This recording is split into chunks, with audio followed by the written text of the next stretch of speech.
Hi everyone, my name is Ranjit. Hoping you all are good and your preparation of IELTS is going on well too. Great. So, friends, here I request you not to proceed further before subscribing this channel and also like this video. Firstly, watch this video until the end and then decide whether to like it or dislike. Okay, and as for this video, in this video, I'm going to tell you how to write variety of sentences, because IELTS writing task 1 is the task where you can get 3 out of 3. आप 3 में से 3 ले सकते हो, but आपको क्या करना, variety of sentences लिखने हैं और try not to make any mistake. Okay, then I assure you definitely you will get 3 out of 3. अब मैं ज़्यादा टाइम यहाँ पे स्पेंड नहीं करूँगी, अब सीधा हम चलते हैं वीडियो पे. क्या what I am gonna tell you in this video, what I am gonna explain, and so let's get started. जैसे आपके पास अगर लाइन ग्राफ है, टेबल है, ओके, पाई चार्ट है, तो वहाँ पे आपको इन्फॉर्मेशन दी गई है, वो इंक्रीज़ होती है, डिक्रीज़ होती है, फ्लक्चुएशंस हैं. ओके, तो ऐसी जो इन्फॉर्मेशन है उसे आपने जो लिखना है, आप उसको वैरायटी ऑफ सेंटेंसेस में प्रेजेंट करोगे. Okay, variety of sentences you can use. जैसे फर्स्ट में for example, sales of toys increased to 60,000 in 1990. Okay, जो सेल्स थी, टॉयज़ की सेल्स थी, इंक्रीज हुई टू कहाँ तक, 60,000 in 1990. Okay, next, there was a significant rise of 50,000 in sales of toys in 1990. There was a significant rise, जैसे पहले 30 पे था, फिर 80 पे हो गया. ओके, तो 50,000 in sales of toys in 1990, इतना राइज हुआ. Sales of toys experienced. Okay, यहाँ पे आप लिख सकते हो नोटिस्ड. ओके, या फिर आप लिख सकते हो रजिस्टर्ड. ओके, रजिस्टर्ड, जहाँ फिर आप लिख सकते हो displayed. Okay, sales of toys experienced and upward trend. Okay, जहाँ फिर अगर डाउन हुआ है तो downward trend. Okay, in 1990 reaching, कहाँ पे, अब कहाँ पे रीच कर रहा है, ओके, टू अप्रॉक्सीमेटली 78%. ओके, कहाँ पे अब 78 पर है. ओके, रीचिंग टू अप्रॉक्सीमेटली, पहले आपने लिख देना, अगर डिक्रीज़ हुआ है तो आपने लिख देना है डाउनवर्ड ट्रेंड. ओके, अगर इंक्रीज़ हुआ है तो आपने लिख देना upward trend. Okay, upward trend in 1990. Reaching कहाँ पे, अगर उसकी अब मीन्स अब कितनी फिगर है, ओके, वहाँ पे लिख देना आपने, या फिर ऐसे लिख देना stood at, standing at. Okay, standing at, जहाँ फिर लिख देना रीचिंग टू अप्रॉक्सीमेटली 78%. ओके, जहाँ फिर लिख देना stood at, standing at. Okay, ऐसे. हैविंग एक्सेलरेटेड, जैसे आपने कम्प्लेक्स स्ट्रक्चर लिखना है, ओके, तो आप ऐसे लिख सकते हो, कोई चीज़ जैसे पहले इंक्रीज होकर. Okay, having accelerated to 85%. Percentage में कोई भी इंफॉर्मेशन आपको रुपीज़ में भी हो सकती है, मिलियंस में भी हो सकती है, ओके, लीटर्स में भी हो सकती है, टन्स में भी हो सकती है, इंफॉर्मेशन कैसे भी हो. ओके, आपने ऐसे वैरायटी ऑफ सेंटेंसेस लिखने हैं. ओके, हैविंग एक्सेलरेटेड टू 85% तक इंक्रीज़ होकर in the first quarter of 2016 में 2016 के फर्स्ट क्वार्टर में इतना इंक्रीज़ होकर द फिगर, जो फिगर थी, of mobile phone users, the figure of mobile phone users noticed some fluctuations. Okay, कि इतना इंक्रीज़ हुई पहले. ओके, बाद में इसमें फ्लक्चुएशंस आ गई. ओके, फर्स्ट क्वार्टर में इतनी इंक्रीज़ हुई. ओके, बाद में इसमें the figure of mobile phone users noticed, इसकी जगह पे आप रजिस्टर्ड लिख सकते हो, एक्सपीरियंस्ड लिख सकते हो. ओके, नोटिस्ड सम फ्लक्चुएशंस, उसमें फिगर में कुछ फ्लक्चुएशंस आ गई. Okay, till the third quarter तक. Okay, and finally in the fourth quarter of 2016 there was a considerable drop of 40% in the figure. And पहले जैसे इतनी इंक्रीज़ हुई उसके बाद में इसमें फ्लक्चुएशंस आई और इसमें बाद में इसमें थोड़ा सा ड्रॉप ओके नोटिस किया गया. There was a considerable drop of 40% in the figure में. ओके तो ऐसे करके आप इकट्ठा भी लिख सकते हो. जैसे कोई चीज़ पहले लाइन ग्राफ में ओके पहले जैसे थोड़ा सा इंक्रीज़ हुआ है, बाद में उसमें फ्लक्चुएशंस आ गई हैं और बाद में थोड़ा सा डिक्रीज़ हो गया, तो उसके अकॉर्डिंग आप सिनोनिम्स यूज़ करके ओके ऐसे आप कम्प्लेक्स स्ट्रक्चर में आप अपनी बात को बता सकते हो. ओके ऐसे प्रेजेंट कर सकते हो. ओके ना नेक्स्ट आप पास्ट टेंस में भी लिख सकते हो. जैसे सेकंड फॉर्म भी यूज़ कर सकते हो और आप हैव प्लस थर्ड फॉर्म भी यूज़ कर सकते हो. ओके हैड भी यूज़ कर सकते हो. Profits have fallen.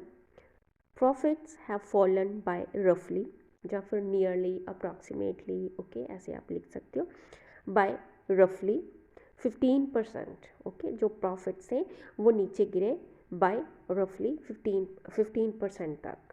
Before registering a dramatic spike होता है.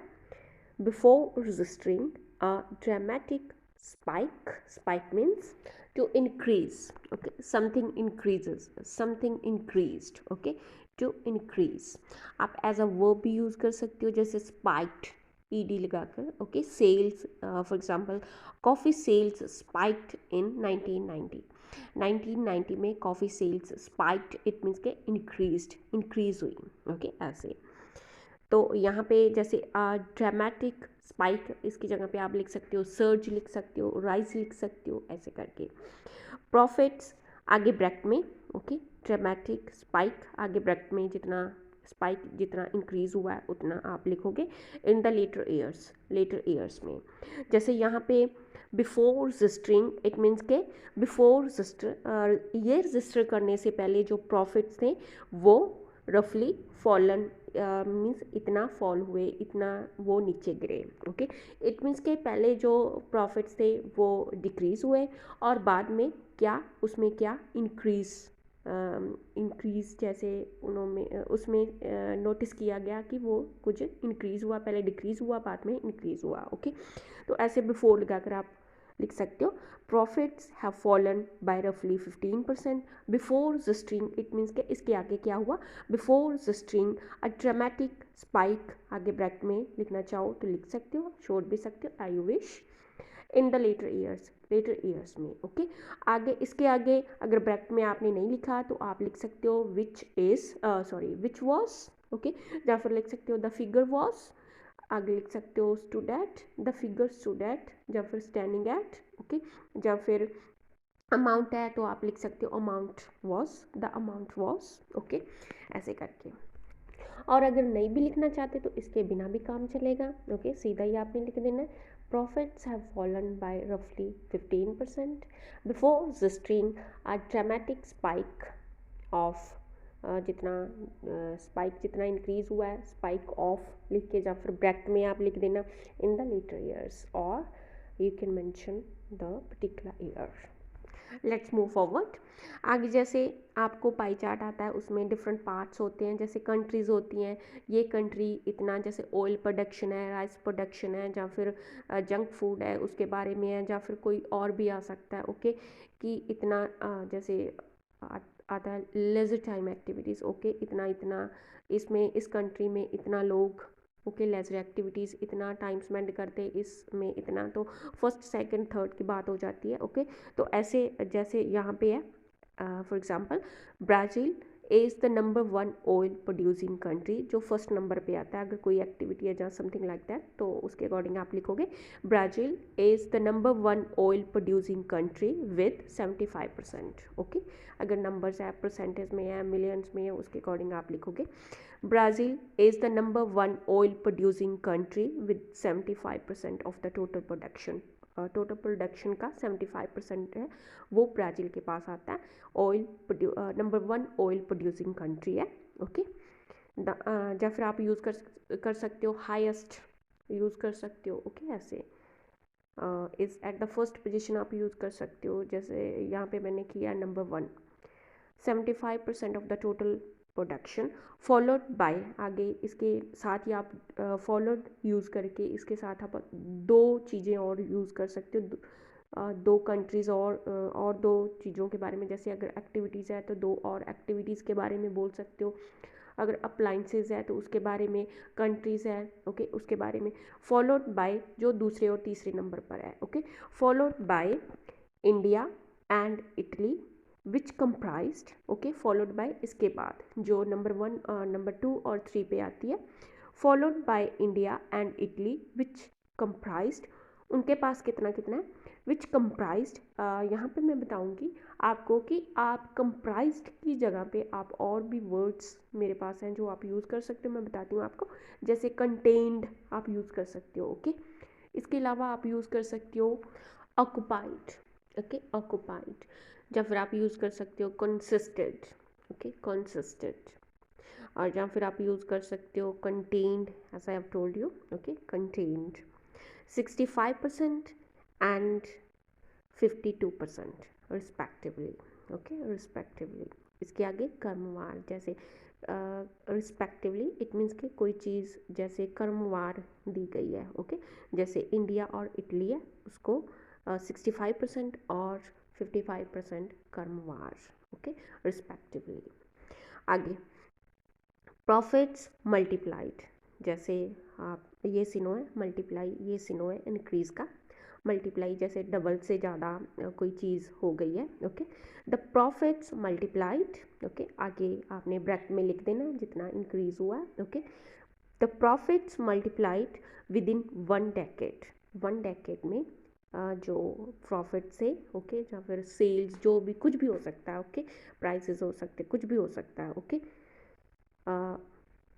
रेंट्स हो सकते हैं ऑफ हाउसेस ओके, कुछ भी, multiplied with in 1 decade, वेराज expenses जो एक्सपेंसेस थे ओके, प्रॉफिट्स और एक्सपेंसेस जो खर्चे थे, हाफ्ड, इट मीन्स के वो हाफ हो गए थे ओके, हाफ की दूसरी फॉर्म तीसरी फॉर्म है हाफ्ड ओके, हाफ्ड हाफ हो थे, halved during the same period of time, same time में जो प्रॉफिट्स थे वो multiplied okay, it means increased, और जो एक्सपेंसेस थे वो हाफ्ड ओके, आप जैसे डबल भी लिख सकते हो, डबल को आप यूज़ कर सकते हो, डबल्ड ओके, ट्रिपल्ड आप लिख सकते हो, ऐसे ही हाफ को हाफ्ड ओके, ये वाले वर्ड्स हैं जो आप अपने टास्क में यूज़ कर सकते हो ओके।